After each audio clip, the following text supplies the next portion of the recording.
आपका press conference में आने के लिए आभार। और कुछ ऐसे इश्यूज हैं जो कि आपके माध्यम से हम प्रदेशवासियों तक पहुंचाना चाहेंगे और समय समय पे चर्चा हो रही है और उसमें सबसे इम्पोर्टेंट हमारा प्रोजेक्ट जो है शिमला का रोपवे का प्रोजेक्ट है। और जब बातें अंजाम पे जाने लगती हैं तो उसको श्रेय लेने के लिए बहुत लोग दौड़ते हैं और ये श्रेय का सवाल नहीं है, ये हिमाचल के विकास को आगे बढ़ाने की बात है। और जो शिमला रोपवे है ये हिंदुस्तान का सबसे बड़ा पहला रोपवे बनने जा रहा है और 14 किलोमीटर लंबा ये रोपवे बनना है। और कुछ लोग कहते हैं हम ये बना के चले गए। अब मैं उन साथियों को के नाम तो नहीं यहां लेना चाहता जिन्होंने सपने में ही ये बना दिया था। हकीकत ये है कि आज मैं आपके सामने इसकी डीपीआर रख रहा हूं। ये detailed project report Himachal Pradesh में कांग्रेस की सरकार बनने के बाद ये डिटेल्ड प्रोजेक्ट रिपोर्ट बनाई हमने और फॉरेन कंसल्टेंट हायर किया और 12.5 करोड़ रुपए के आसपास इसके लिए राशि अदा की गई। डीपीआर तक नहीं बनी थी जिस प्रोजेक्ट की, उसको कुछ लोग बना के चले गए थे और उसके साथ ही मैंने टेंडर डॉक्यूमेंट भी यहां पे रखा है। ये टेंडर डॉक्यूमेंट हमने तैयार करवाया, ये डीपीआर हमने तैयार कराई और हम चाहते हैं कि शिमला जो है अंतर्राष्ट्रीय मानचित्र पे आए। और ये हिमाचल के लिए नहीं, हिंदुस्तान के लिए एक अद्भुत रोपवे लगने जा रहा है और इसकी एनवायरमेंट क्लियरेंस के लिए अभी हमने 20 करोड़ रुपया की राशि जारी की। जिन लोगों ने एक भी पैसा नहीं दिया, डीपीआर नहीं बनाई, टेंडर डॉक्यूमेंट नहीं बना, कंसल्टेंट हायर नहीं हुए, वो लोग जो है ये जब उनको ये मालूम पड़ रहा है कि ये आकार ले रहा है और हमें फॉरेन फंडिंग एजेंसी ने अब मेल कर दी कि आप जो है इसका टेंडर का काम एडवांस कर दीजिए, ये हमें उनसे अप्रूवल आ गई। और आप सब लोग शिमला के रहने वाले हैं, आप देखते हैं कि कितना यहां पे जाम लगता है। टूरिस्ट सीजन में पर्यटक जो है दिक्कत में आते हैं और घंटों घंटों जो है जाम लग रहे हैं।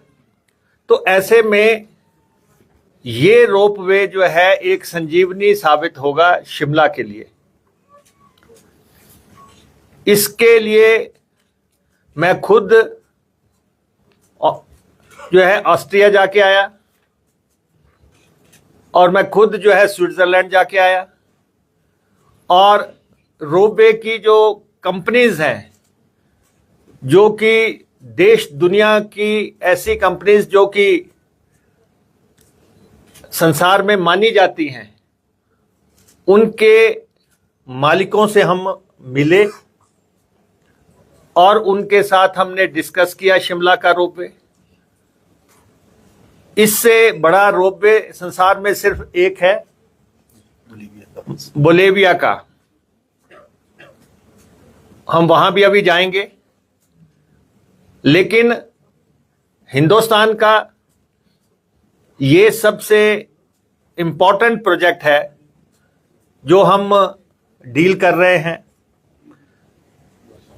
और इसमें 660 ट्रॉलीज लगनी है, 660, और लगभग 6,000 आदमी 1 घंटे में ट्रेवल करेंगे, और 13 स्टेशंस बनेंगे अलग अलग स्थान पे, जहां पे कि ट्रॉलीज जो है रुकेंगी, और डिफरेंट लाइंस हैं, और ये तारा देवी से शुरू होके पूरे शिमला को कवर करती हुई निकलेंगी। मैं आपको थोड़ा सा इसकी झलक भी आप इधर देख सकते हैं। रोपवे के जो स्टेशंस हैं,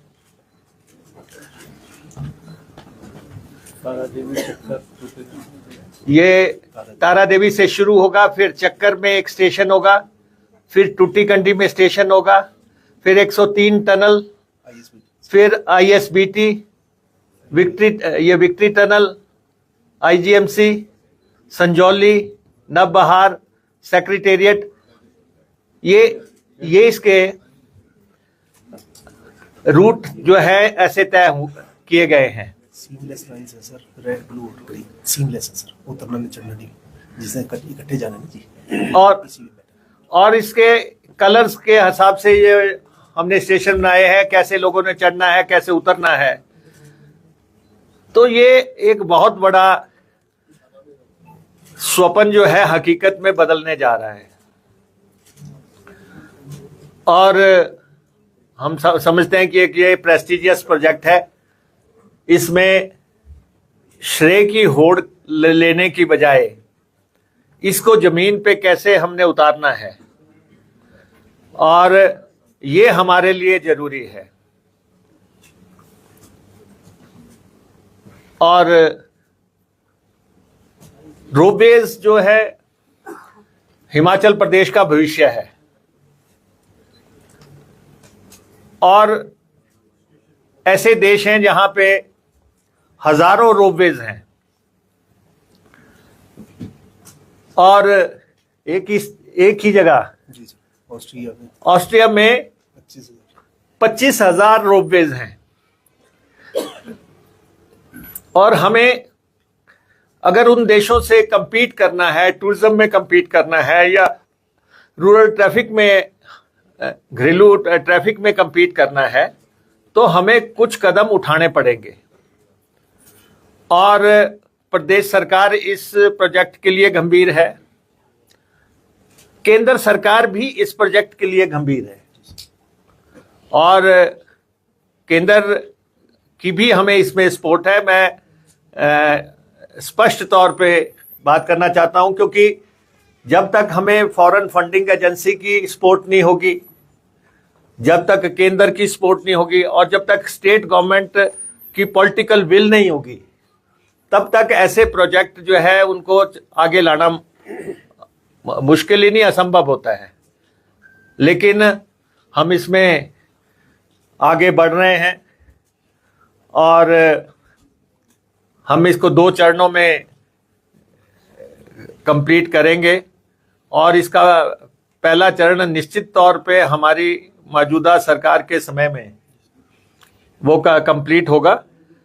गवर्नमेंट्स कॉन्टिन्यूटी में चलती हैं, और हमें हिमाचलियत और किस ढंग से हमने आगे बढ़ना है। और आपको एक बात और पता होगी कि रोपवे कॉरपोरेशन सिर्फ हिमाचल प्रदेश में है, हिंदुस्तान में रोपवे कॉरपोरेशन सिर्फ हिमाचल प्रदेश में है। और इस बात पे लोग हैरान भी होते हैं पूरे हिंदुस्तान में, लेकिन हम अभी बिजली महादेव का रोपवे लगाने लगे हैं और उसका भी सब औपचारिकताएं पूरी कर दी गई हैं। कुल्लू के बिजली महादेव का रोपवे वो भी एक प्रेस्टिजियस प्रोजेक्ट है। वो रोपवे भी बहुत जल्दी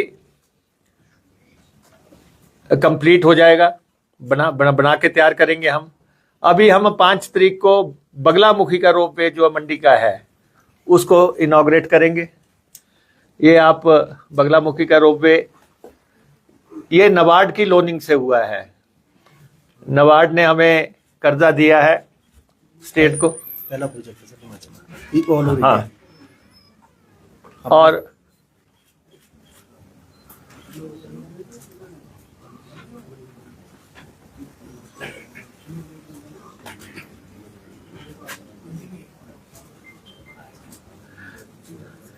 फॉरवर्ड कर दो थोड़ा। नहीं इसी को पुराने वाले भी।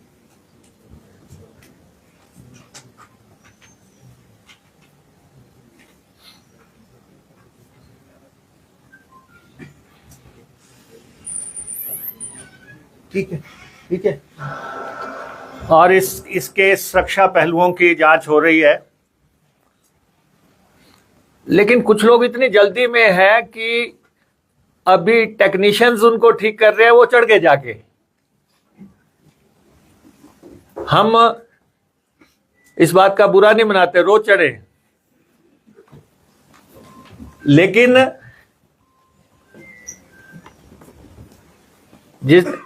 अभी उसकी इनॉग्रेशन होनी है। माननीय मुख्यमंत्री जी को हम लेके जाएंगे, लेकिन रोपवेज के मंदिरों को रोपवेज की प्रपोजल्स पे हम काम कर रहे हैं। और सबसे इंपॉर्टेंट क्या है, जिस बात का मैं सबसे इंपॉर्टेंट है रोपवे की दुनिया में, जो सुरक्षा के पहलू है, सबसे इंपॉर्टेंट है सेफ्टी। और जो रोपवे हम सुजेस्ट कर रहे हैं या जिनको हम हिमाचल प्रदेश में लाना चाह रहे हैं, प्रदेश का इमेज स्टेक पे होता है। अब देसी लाइनों पे रोपवेज नहीं लगेंगे, पूरे वर्ल्ड स्टैंडर्ड रोपवेज लगेंगे जो दुनिया लगा रही है, जहां पे एक्सीडेंट फ्री रोपवेज हैं और दुनिया ही जा रही है उनमें। आप डिफरेंट कंट्रीज में जा रहे हैं, वहां पे आप देख रहे हैं कि रेल कहां पहुंच गई है या रोपवेज कहां पहुंचा रहे हैं। तो इसलिए ये मैं आपके ध्यान में लाना चाहता हूं। इस प्रोजेक्ट को आप सब सपोर्ट करें। बड़ा प्रोजेक्ट है, 1734 करोड़ रुपए का प्रोजेक्ट है। थोड़ी असुविधा लोगों को हो सकती है जब हम काम करेंगे, तो प्रोजेक्ट को आप मीडिया के पर्सन्स जो है जरूर सपोर्ट करें, ताकि हिंदुस्तान में ही नहीं इंटरनेशनल अंतर्राष्ट्रीय स्तर पे हिमाचल के बारे में एक पॉजिटिव इमेज जो है जाए। दूसरा मसला सिंपोजियम 31 जुलाई सिंपोजियम सर शिमला वाले, उसमें वो जो इंटरनेशनल प्लेयर आए थे ना सर, सीरियसली। और रोपवेज को लेके जो है हमने यहाँ पे कार्यक्रम किया था सिंपोजियम, और इंटरनेशनल प्लेयर्स आए थे, उन सब से हमारी बात किया हो रही है। और हम जहां जहां बनने हैं रोपवेज, वो उनके लिए उनको इनवाइट कर रहे हैं। रोहतांग का, हाँ जी सर, रोहतांग का रोपवे लगने जा रहा है और बहुत जल्दी वो भी आकार लेगा। मंदिरों के रोपवेज लगने हैं, लेकिन कुछ धार्मिक मान्यताओं के चलते कुछ अड़चने आती हैं, वहाँ भी हमारा आप सहयोग करें। और लेकिन इनके लगने के बाद हिमाचल प्रदेश का चेहरा बदलेगा। और हम अगर इस रोपवे में कामयाब हो गए तो अगला रोपवे जो परवाणु से शिमला है वो बहुत इंपॉर्टेंट रोपवे हो जाएगा। 39 किलोमीटर, 39 किलोमीटर का, 6 स्टेशन, और उसके 6 स्टेशन का वो रोपवे है, उस पे भी हमारा रोपवे कॉरपोरेशन काम कर रही है। लेकिन सबसे पहले जो है हम चाहते हैं कि शिमला में हम कामयाबी अर्जित कर लें, और किराया से बस का किराया। और कई लोग ये रोपवे अभी कब लग रहा है, कई लोग अभी से उसके किराए की बात करने लग पड़े हैं। जो लोग नहीं चाहते कि ये आगे बढ़े, वो अभी से पूछते हैं कि जी इसका किराया क्या होगा, और उनको हम विश्वास दिलाना चाहते हैं कि भाई बस का ही किराया होगा। Urban transportation. Urban transportation. लेकिन ये मुद्दा इंपॉर्टेंट नहीं है अभी। मुद्दा इंपॉर्टेंट ये है कि हिंदुस्तान का सबसे बड़ा रोपवे शिमला में लगने जा रहा है, और उसके ऊपर 1734 करोड़ लगने हैं, और 14 किलोमीटर का रोपवे बनना है, 660 ट्रालियां लगनी हैं, और विश्व विख्यात जो है जो प्लेयर्स जो है वो आके इसको लगाएंगे। तो ये हम आपके ध्यान में लाना चाहते थे। दूसरा मसला है रेलवेज का। ये भी हमारे ट्रांसपोर्ट का एक हिस्सा है। शिमला में अंग्रेज रेलवे पहुंचा गए, अन्यथा शायद शिमला में रेल पहुंचानी मुश्किल हो जाती है। जो बात हकीकत है उसको हमें मानना भी चाहिए। और रेलवे के प्रोजेक्ट्स के ऊपर अभी मैं एक नेता की बात सुन रहा था। वो कह रहे थे कि कांग्रेस सरकार रेल लाइनें नहीं बनने देना चाहती, और उसको जो है पैसा नहीं दे रही है। एक अन्य सज्जन है, वो कह रहे हैं कि रेल लाइनें जो है केंद्र ने सैंक्शन कर दी है, कांग्रेस सरकार जो है अड़ंगा लगा रही है। हम आपके ध्यान में रेलवे की एक्चुअल वस्तुतः स्थिति रखना चाहते हैं, क्योंकि आप ही प्रदेश की जनता को सही तरीके से पिक्चर दे सकते हैं। रेलवे का जो 2 प्रोजेक्ट्स जो हैं सेंटर के साथ, एक जो है भनुपली बिलासपुर बैरी रेल लाइन है। बिलासपुर भनुपली वाली जो है रेल लाइन जो है बैरी, एक ये रेल लाइन है, और एक दूसरी जो है चंडीगढ़ बद्दी रेल लाइन है। ये हम सेंटर के साथ मिलके रेल लाइन बना रहे हैं, और जो दूसरी रेल लाइन है जो तलवाड़ा जा रही है वो केंद्र सरकार बना रहा है। उसमें हम जमीन एक्वायर करके देते हैं। अब जहां तक आप देखें कि स्थिति क्या है, भनुपली बिलासपुर बैरी रेल लाइन जो है इसकी लंबाई 63.1 किलोमीटर है, जिसमें पंजाब का एरिया 13.9 किलोमीटर है और हिमाचल का एरिया 49.2 किलोमीटर है। आपको सुन के हैरानी होगी कि जब ये रेल लाइन तय हुई थी तो ये 1047 करोड़ रुपए की थी, 1047, और इसमें हिमाचल प्रदेश को 25% हिस्सा लगाना था और सेंटर को इसमें 75% हिस्सा लगाना था रेलवे मंत्रालय को। और बाद में और उसके तहत जो है हिमाचल प्रदेश का हिस्सा बनता था 261 करोड़ और रेल मंत्रालय का हिस्सा बनता था 785 करोड़। लेकिन अब स्थिति ये हो गई, और बाद में क्या किया इन्होंने कहा कि सेंटर ने कि 70 करोड़ से ज्यादा जो जमीन एक्विजिशन की कॉस्ट होगी वो हिमाचल प्रदेश को देनी पड़ेगी। पहले हुआ था कि 25% हिमाचल लगाएगा, 75% सेंटर देगा, लेकिन बाद में हिमाचल के साथ शर्त लगा दी कि सिर्फ जमीन की एक्विजिशन का जो है सिर्फ 70 करोड़ रुपया केंद्र देगा और बाकी पैसा जो है हिमाचल लगाएगा। और इससे जो है परियोजना लागत चली गई 6753 करोड़ में, वर्तमान परियोजना लागत जो है, और राज्य का हिस्सा जो है 261 करोड़ रुपए से बढ़ के 2583 करोड़ रुपए हो गया, 2583 करोड़। और राज्य का हिस्सा जो है 18 गुना अधिक हो गया। और अब जब रेल लाइन को अगर आप कंप्लीशन की बात मानते हैं तो जो रेल लाइन आपकी 1047 करोड़ रुपए में बननी थी वो 10,000 करोड़ पे जा रही है, वो 10,000 करोड़ पे जा रही है। और उसमें राज्य का हिस्सा 4,000 करोड़ रुपया हो गया। राज्य का अब जो प्रेजेंट स्टेटस है, 1,000 करोड़ की रेल लाइन 10,000 करोड़ पे जा रही है और राज्य का हिस्सा जो है 261 करोड़ से 4,000 करोड़ पे जा रहा है। और हम जो केंद्र सरकार ने इस रेल लाइन के लिए 511 करोड़ रुपए दिए। 22 से पहले हिमाचल सरकार ने अभी तक जो पैसा दिया है उसमें हमारी सरकार बनने से पहले 511 करोड़ रुपए दिए थे जब से शुरू हुई है, और हमने सरकार बनने के बाद 336 करोड़ रुपए दिया है।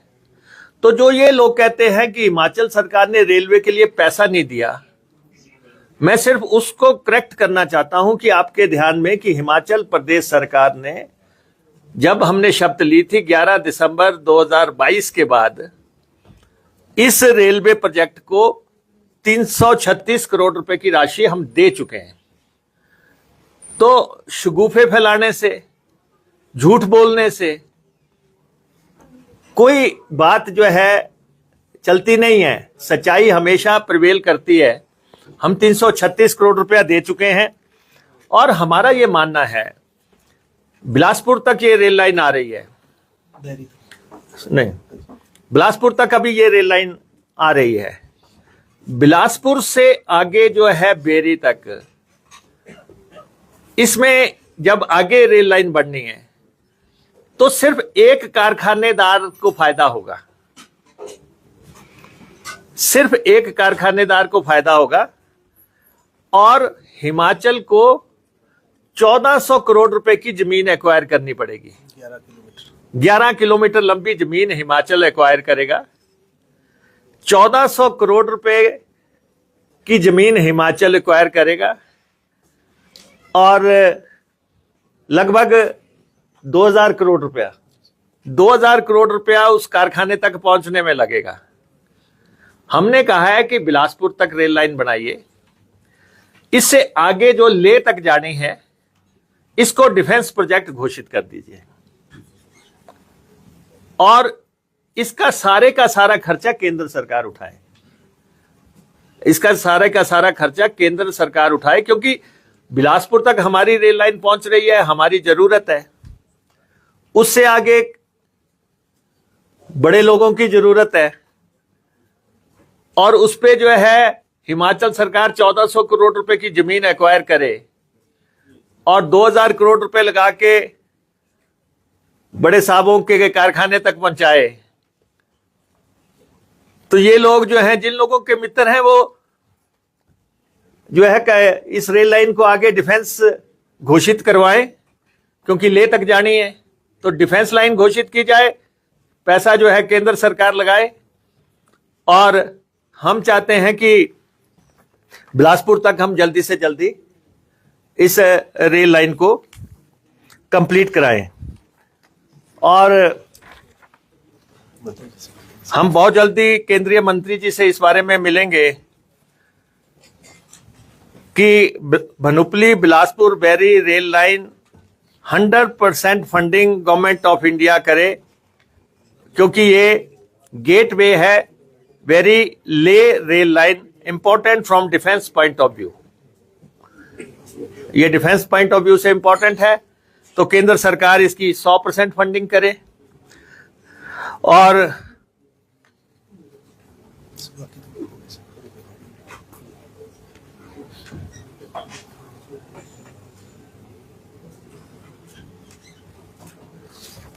सेकेंडली जो चंडीगढ़ बद्दी रेल लाइन है, चंडीगढ़ बद्दी रेल लाइन है, ये 28.2 किलोमीटर है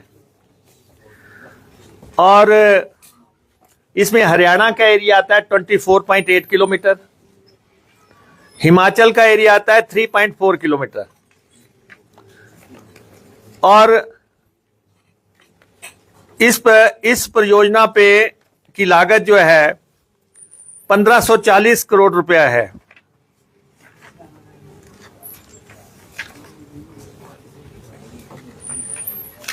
और जिसमें 50% हिस्सा भारत सरकार को लगाना है और 50% हिस्सा जो है हिमाचल को लगाना है। 775 करोड़ रुपया दोनों को लगाना है। और हम जो है राज्य सरकार अब तक 223 करोड़ रुपया दे चुकी है। पहले जो है हमारी सरकार आने से पहले तक 179 करोड़ रुपया जब दिया जा चुका है और 11 दिसंबर 2022 के बाद 44.25 करोड़ रुपया हम दे चुके हैं। तो ये कहना कि हम पैसा नहीं दे रहे हैं। और इस परियोजना के लिए जो है अब हमारी तरफ जो है 89.75 करोड़ रुपया राशि बाकी रहती है। इसका 63 करोड़ रुपया हम नवंबर में दे रहे हैं। इसका 63 करोड़, तो हम इसके लिए भी पूरी तरह गंभीर हैं।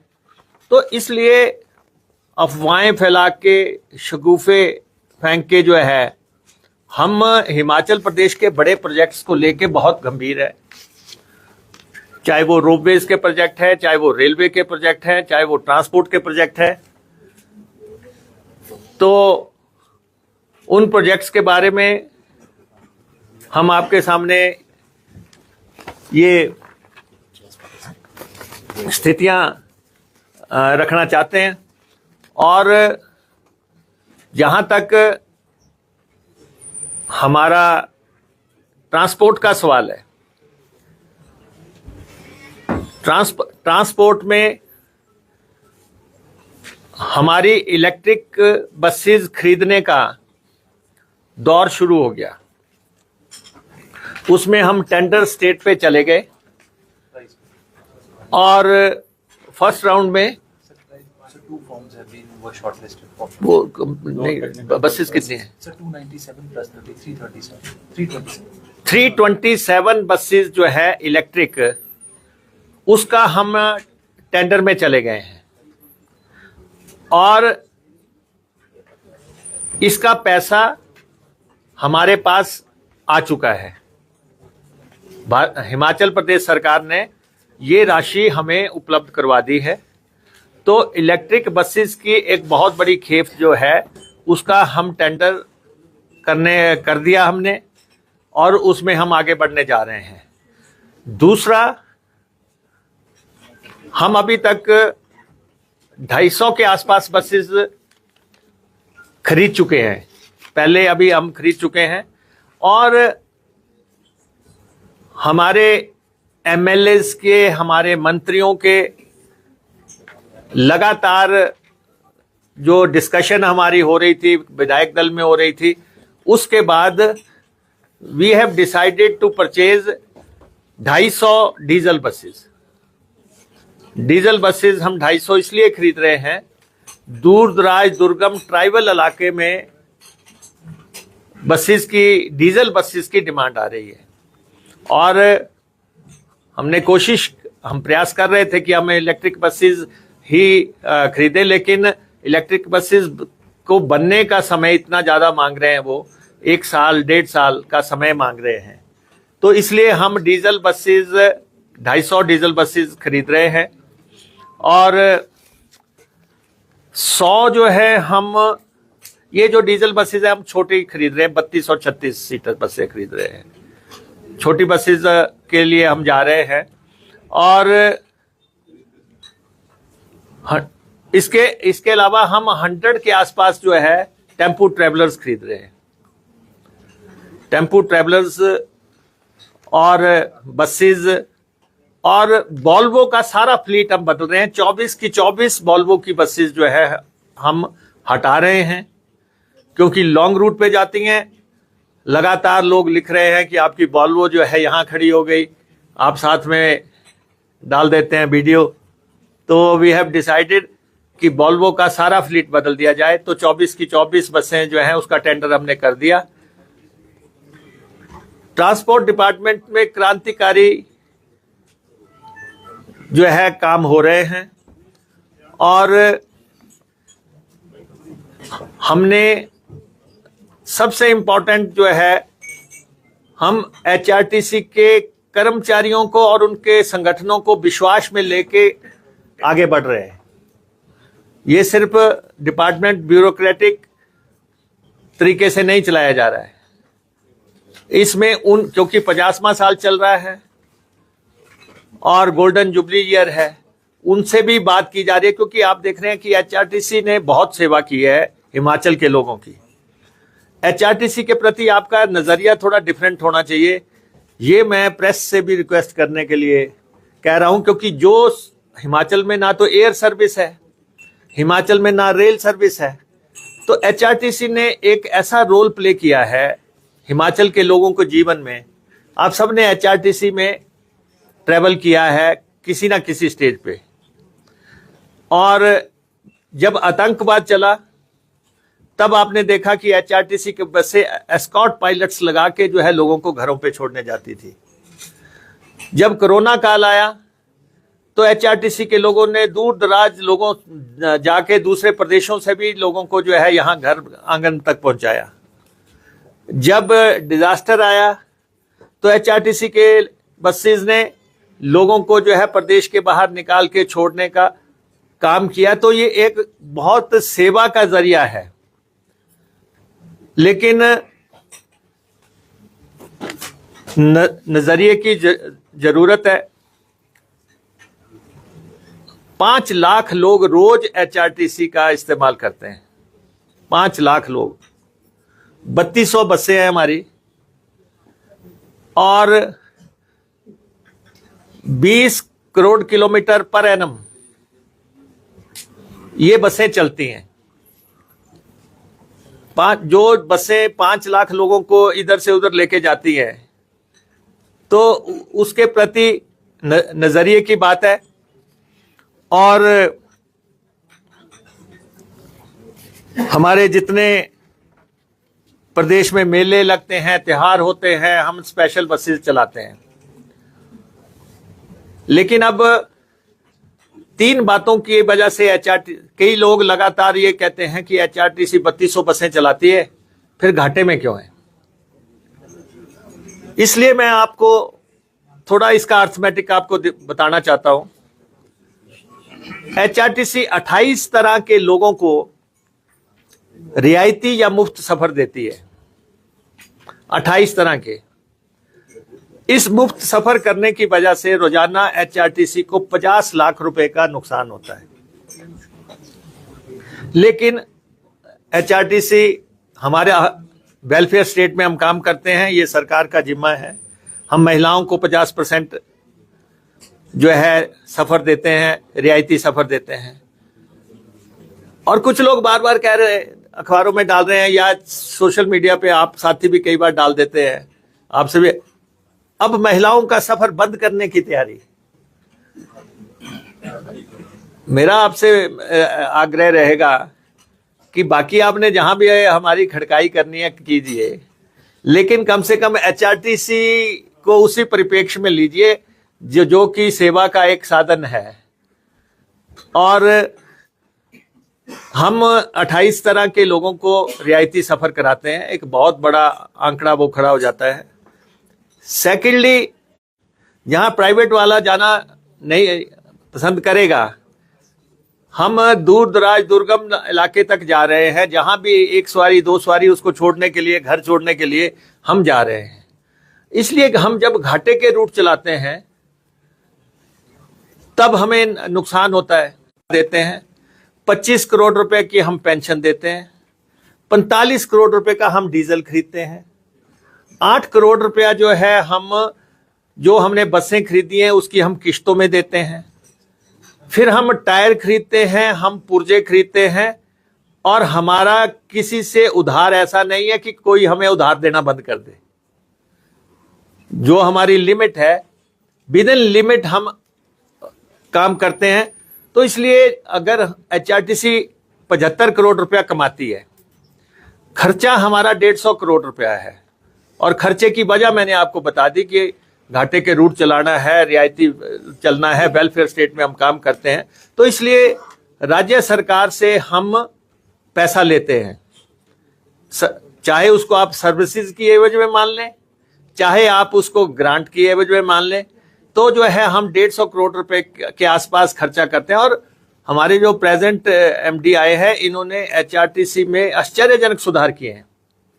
बहुत काम हुआ है HRTC में। अब तो कैशलेस ट्रैवल तक पहुंच गए हम। हमारा कार्ड जो है आप दिल्ली मेट्रो में चला सकते हैं, हमारा कार्ड जो है आप दुकान पे चला सकते हैं, जाके कहीं भी आप पंजाब रोड में चला सकते हैं, हरियाणा रोड में चला सकते हैं।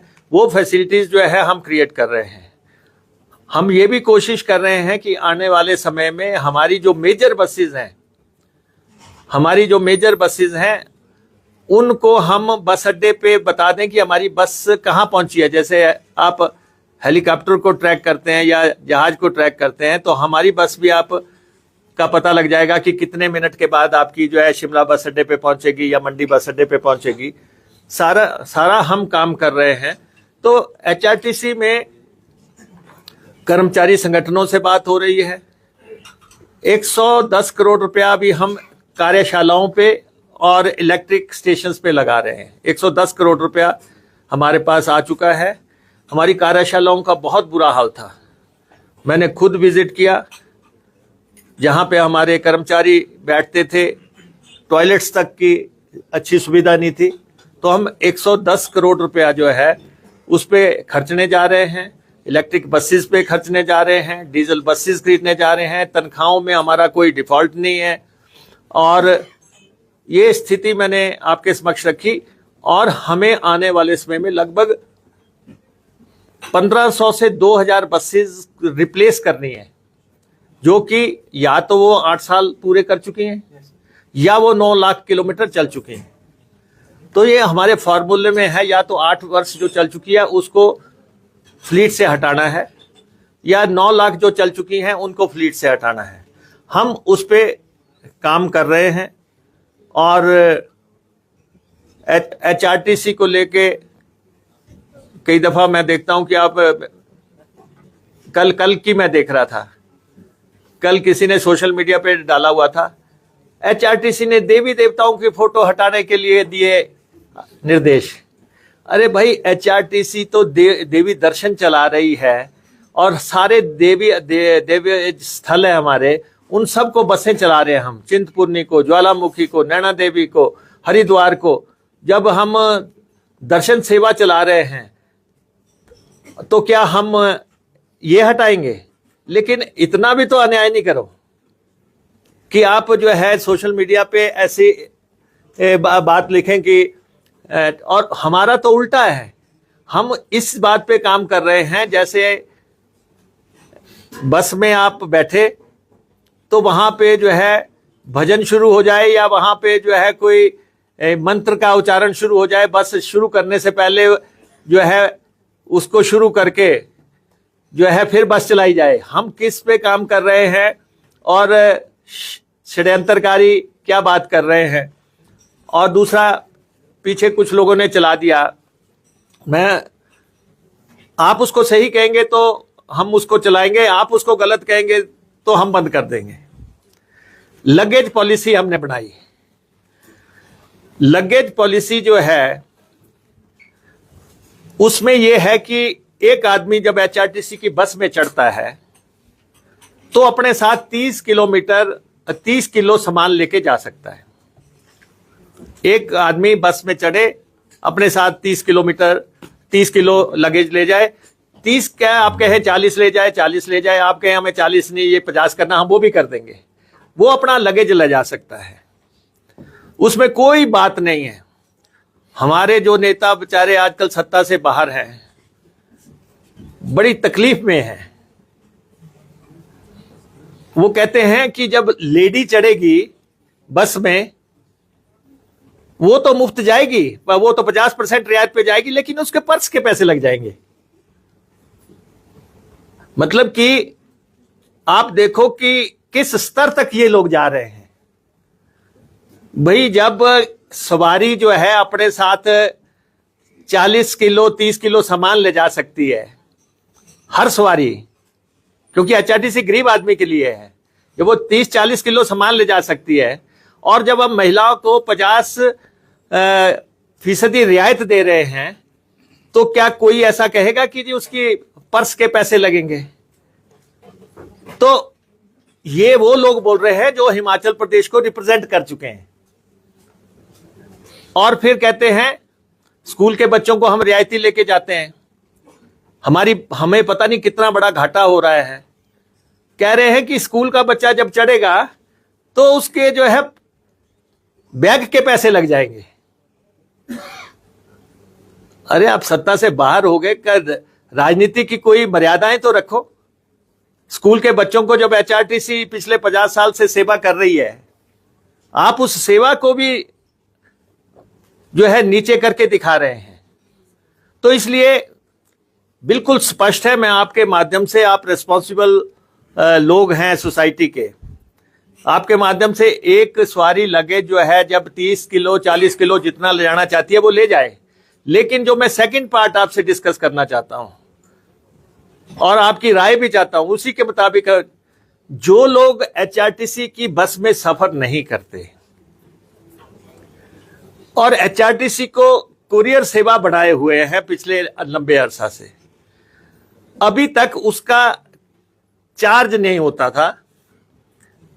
था तो किसकी जेब में जाता था, इसमें मैं जाना नहीं चाहता। कि आपने जो है सामान भेजना है, आपने बेटियां मंगानी है, आपने कुछ मंगाना है, वो एक अंदर खाते का सौदा था। हमने कहा कि जो आदमी एचआरटीसी में ट्रैवल नहीं कर रहा है और अपना सामान भेज रहा है, उससे जो है हम पैसा लेंगे।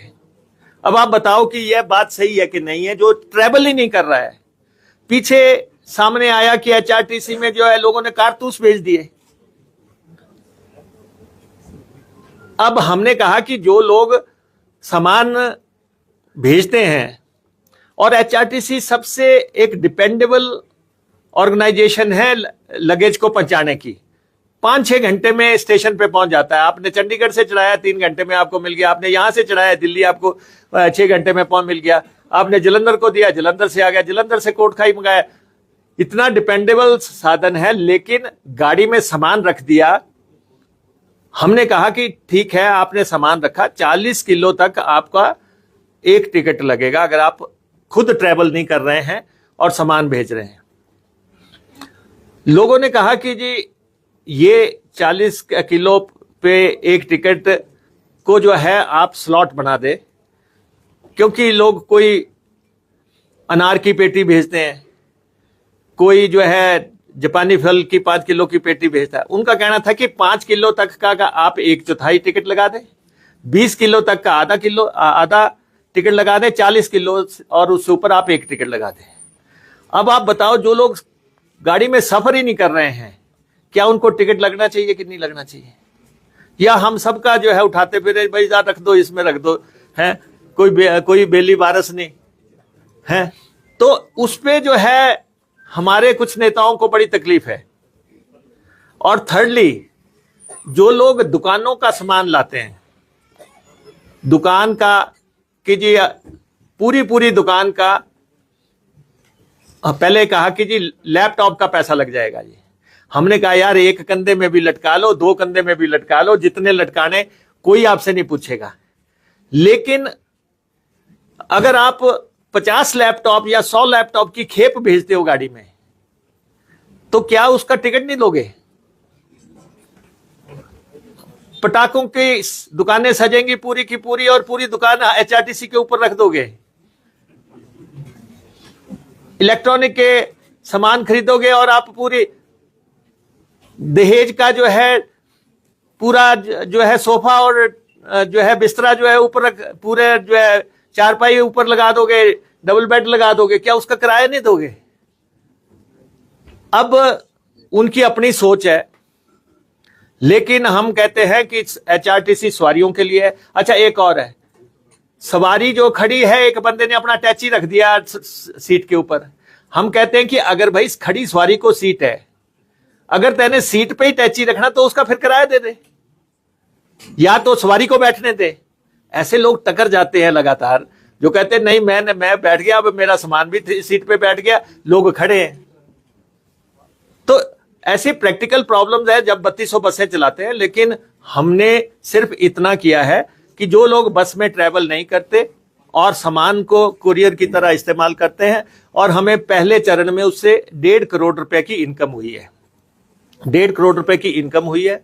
लेकिन ये पूरी तरह शगुफा है कि महिला चढ़ेगी, उसका पर्स का लग जाएगा।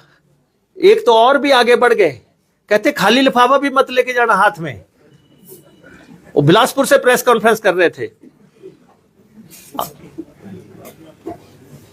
तो मैं सिर्फ आपको, आपके ध्यान में ये बातें लाना चाहता हूं। एचआरटीसी ने बहुत सेवा की है। एचआरटीसी 50वां साल मना रही है, और एचआरटीसी में बुनियादी हम परिवर्तन कर रहे हैं, और अपने नए बस अड्डे हमारे कई तैयार हो गए हैं। जैसे आप देख रहे हैं कि ये बस अड्डा हमारा ढली का तैयार हो गया है, ठियोग का तैयार हो गया है। ऐसे इन बहुत जल्दी इन बस अड्डों का हम उद्घाटन करने जा रहे हैं, और सवारी को बेहतरीन सेवा मिले। ढाबों को लेके जो बार बार शिकायत आ रही है कि वहाँ पे जो है दिक्कतें हो रही हैं, टॉयलेट्स नहीं है या रेट ठीक नहीं है, मैंने एमडी साहब को कहा है कि इसका पूरा मूल्यांकन करके इस पे भी हम अपनी एचआरटीसी की वेबसाइट पे डाल देंगे कि कौन से अधिकृत हैं, कितना पैसा उनको देना है। हम सवारी पे कोई आंच नहीं आने देंगे। तो ये बातें मैं आपके ध्यान में लाना चाहता था।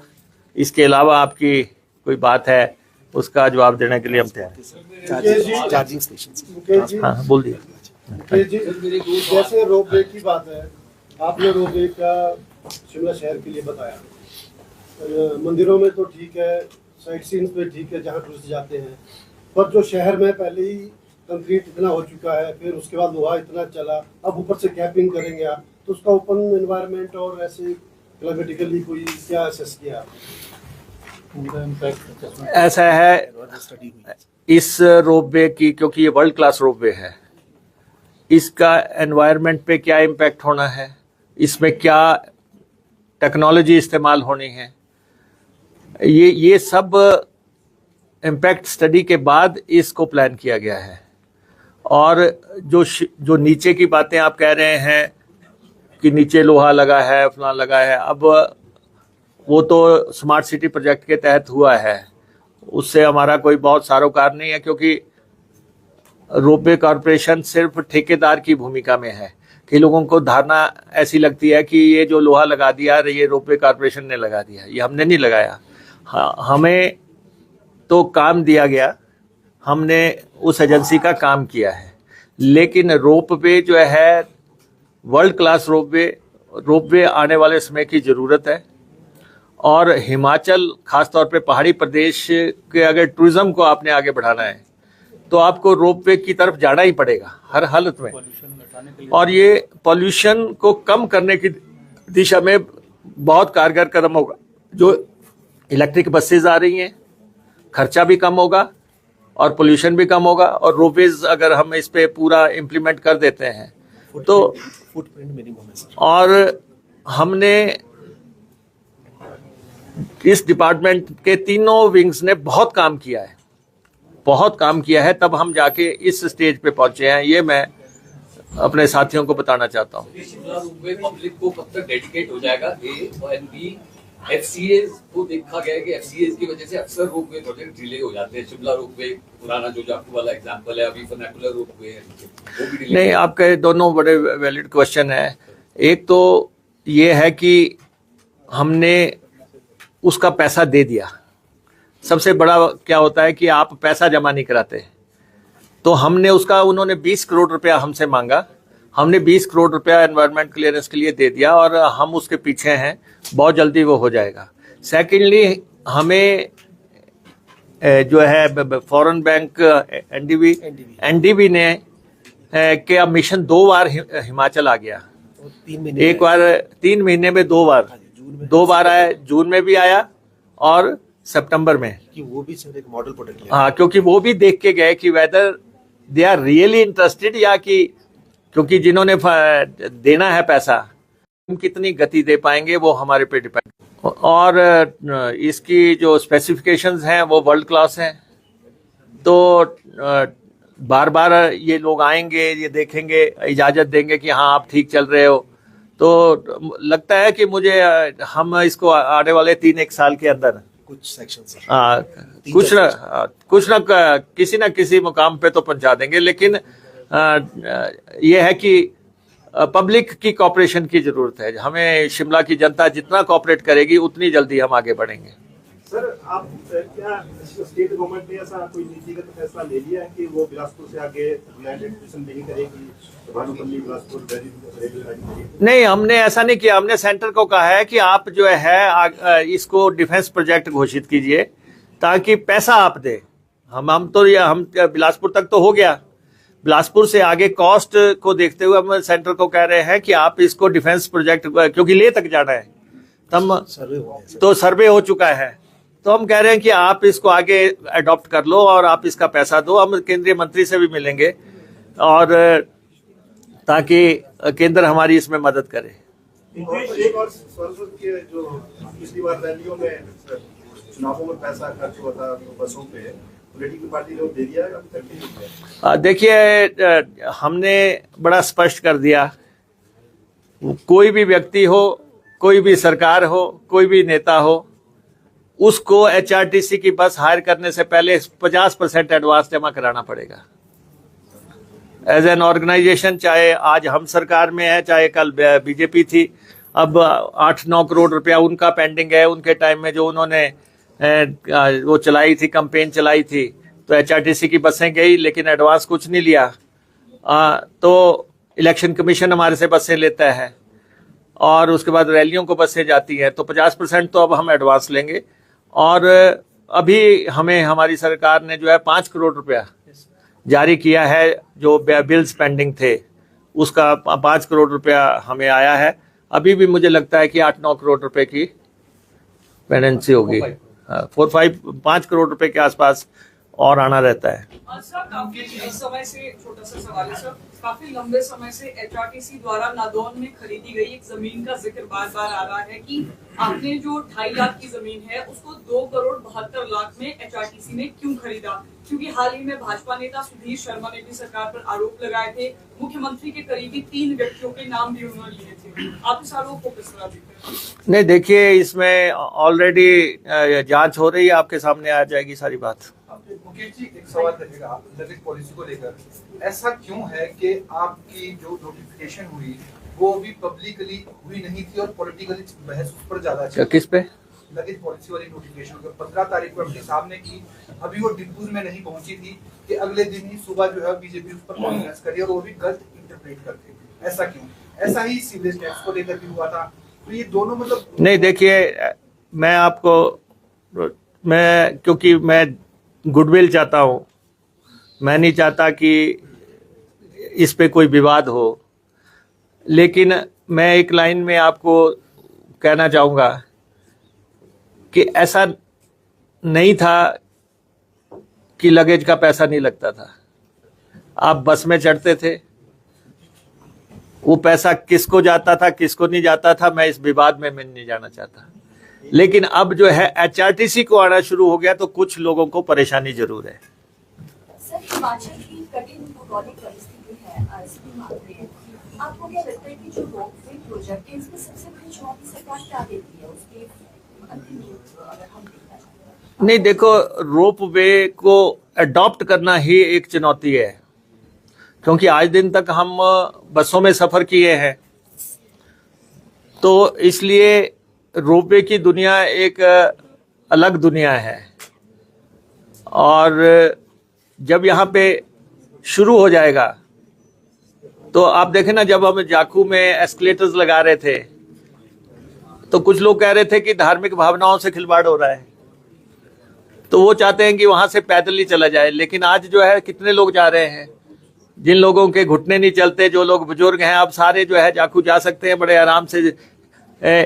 तो ऐसे ही जब हम मंदिरों को रोपवे लगाते हैं तो कुछ लोग मान्यताओं की बात करते हैं, लेकिन जब ये चीजें डेवलप हो जाएंगी, जब मंदिरों को पहुंच जाएगी, तो जो है अब मंदिरों को आप देखिए, वैष्णो देवी में हेलीकॉप्टर जाते हैं, किसी को आपत्ति नहीं है। हमारे उत्तराखंड में हेलीकॉप्टर से जाते हैं, किसी को कोई आपत्ति नहीं है। यहाँ पे हम कुछ भी प्लान करते हैं, सबसे पहले आ जाता है कि नहीं जी, ये तो मान्यताओं के खिलाफ है, भावनाओं के खिलाफ है। तो इसलिए थोड़ा सा हमें सॉफ्ट चलना पड़ रहा है।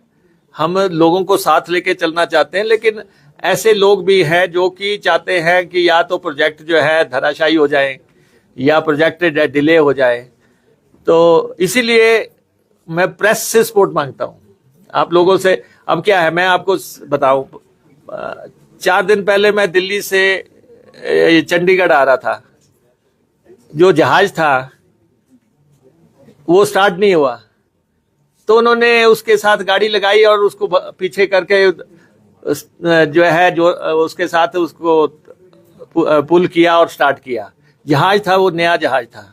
यहाँ एचआरटीसी की बस को कोई धक्का लगाता हुआ नजर आ जाए तो जल्दी से फोटो छाप देते हैं, देखो जी एचआरटीसी स्टार्ट नहीं हो रही है, और फिर साथ में कहते हैं एचआरटीसी ने धुआं छोड़ दिया। अरे भाई 3200 बसें चल रही हैं, 3200 की किसी की कोई पार्ट खराब हो जाता है, किसी की स्लीप पड़नी है, किसी का कोई इंजन में प्रॉब्लम आ गई, किसी को कुछ हो गया कि तो एकदम से कहते हैं देखिए एचआरटीसी पर प्रदूषण फैला रही है। एचआरटीसी 50 साल से जो सेवा कर रही है उसको भी तो कहीं ना कहीं कंसिडरेशन में ले लो, जिसने कि हिमाचलियों को पिछले 50 साल से जो है घर गांव अपने घर आंगन तक पहुंचाया है। तो थोड़ा सा किस सेवा के बारे में क्या सोचना चाहिए। और खासतौर पे मैं महिलाओं और स्कूल के बच्चों को आश्वस्त करना चाहता हूं कि हमारे जो लोग सत्ता से बाहर है और सत्ता में आने के लिए विचलित हुए पड़े हैं, उनकी बातों की तरफ ध्यान देने की जरूरत नहीं है। आराम से महिलाएं भी दोनों कंधों पे पर्स लेके चले और बच्चे भी एक बैग की जगह 2-2 लेके चले। कुछ नहीं है, ये शगुफों से जो है राजनीति नहीं होती। बड़े मुद्दे हैं, ये प्रदेश के बड़े मुद्दे हैं, और हम बड़े मुद्दों जो जैसे ऊना का बल्क ड्रग पार्क बनना है। बल्क ड्रग पार्क एक बहुत बड़ी योजना है, अब उसको लेके चर्चाएं करते थे। परिवर्तन क्या हुआ कि बीजेपी ने किया था कि केंद्र सरकार और पूंजीपति मिलके ये बल्क ड्रग पार्क चलाएंगे। 1000 करोड़ सेंट्रल गवर्नमेंट देगी, 1000 करोड़ पूंजीपति करेंगे। इसका मतलब पूंजीपतियों का वहां पे कंट्रोल हो जाएगा। कंट्रोल उनका होना था। कॉन्स्टिट्यूंसी मेरी थी, लाले घूमने थे। हमने कहा पूंजीपति हटा दिए, हमने प्रदेश सरकार को लगा दिया कि 1000 करोड़ की पार्टनर सेंट्रल गवर्नमेंट, 1000 करोड़ की स्टेट गवर्नमेंट। तो ये एक मेजर बदलाव किया हमने, और अब उसके टेंडर्स वगैरह हो गए और वो स्कीम जो है आगे बढ़ेगी। ऐसे ही शिमला का, जैसे आपने देखा भी डिजास्टर, कुल्लू का डिजास्टर वगैरह आया, मनाली का, अब वहां पे 2000 करोड़ रुपया जो है चाहिए वहां पे चैनलाइजेशन के लिए। बड़ा प्रोजेक्ट है, तो बड़ा प्रोजेक्ट की तरफ हम केंद्रित किए हुए हैं, उसकी डीपीआर बना रहे हैं। तो ये जो सारे काम है, जैसे फीना सिंह प्रोजेक्ट था, 12 साल से रुका पड़ा था और 350 करोड़ रुपए की जरूरत थी। हमने उसकी लड़ाई लड़ी, आज 350 करोड़ रुपए आ गए। तो हम विकास की तरफ ध्यान दे रहे हैं और उसी पर हम केंद्रित हैं, उसी में हम आपसे सहयोग मांगते हैं। बाकी जिन्होंने दुष्प्रचार करना है, अफवाहें फैलानी है, वो तो अपना लगे रहेंगे, लेकिन सत्ता नहीं मिलेगी, ये मैं उनको कह देना चाहता हूं। आपका धन्यवाद। सर, आपने बड़े मसलों की बात की, इससे जुड़ा एक सवाल है, उम्मीद है आप टालेंगे।